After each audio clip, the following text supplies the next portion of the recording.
یہ بتائیے گا کہ بیٹے پر اس کی ماں کا زیادہ حق ہے یا اس کی بیوی کا زیادہ حق ہے؟ کہاں سے لاتے ہیں نروز صاحب سوال آپ؟ بیٹے پر اس کی ماں کا کیا حق ہے وہ بھی بتا دیتا ہوں، اور بیوی کا کیا حق ہے وہ بھی بتا دیتا ہوں، خود ہی سمجھ لیجئے گا جی پلیز۔ بیٹے پر ماں کا پتہ ہے کتنا حق ہے؟ جی۔ کہ جب وہ ماں کے پیٹ کے اندر ہوتا ہے نا، اور ماں کو خوراک نہ ملے، اگر فرض کریں کسی بھی وجہ سے، جی، تو اپنی خوراک پتہ ہے کہاں سے لیتا ہے؟ ماں کی ہڈیوں سے۔ ہڈیوں سے؟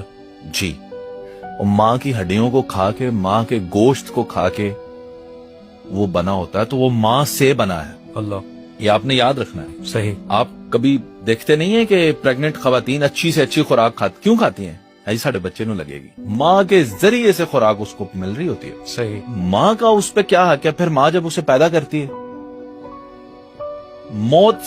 موت جتنا ڈرامہ وہ برداشت کرتی ہے، بالکل۔ پھر وہ دنیا میں آتا ہے، پھر اس کو پالتی ہے، کیسے؟ کیا قربانیاں دے کر، اپنی نیندیں قربان، اپنی ساری زندگی کی سوشل ایکٹیویٹیز، ہر چیز تباہ، بچے کو بڑا کرنا، بالکل۔ اس کی سکولنگ، اس کی ساری پریشانیاں، پھر اس کو چوٹیں لگنی، اس میں اس کے ڈرامے، وہ سارا کچھ ماں نے برداشت کر کے اسے بڑا کیا۔ اب پوچھتے ہیں کہ ماں کا کتنا حق ہے؟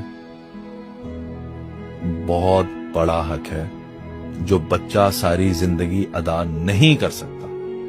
آپ وہ ایسے ہی تو نہیں مثال بنی کہ آپ ماں کو اٹھا کے بھی حج بھی کروا دے، کندھوں پہ اٹھا کے، آپ اس کا حق نہیں ادا کر سکتے۔ بے شک ہے سر۔ کیوں؟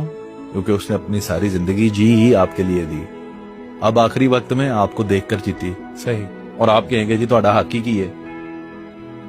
یو کین ناٹ سے دیٹ۔ بالکل۔ اب اس کا مطلب یہ نہیں لینا کہ ماں کا اتنا بڑا حق ہے تو جو بیٹے کی بیوی آئے گی وہ ماں کی غلام ہوگی، صحیح۔ اس کا مطلب یہ بھی نہیں لینا۔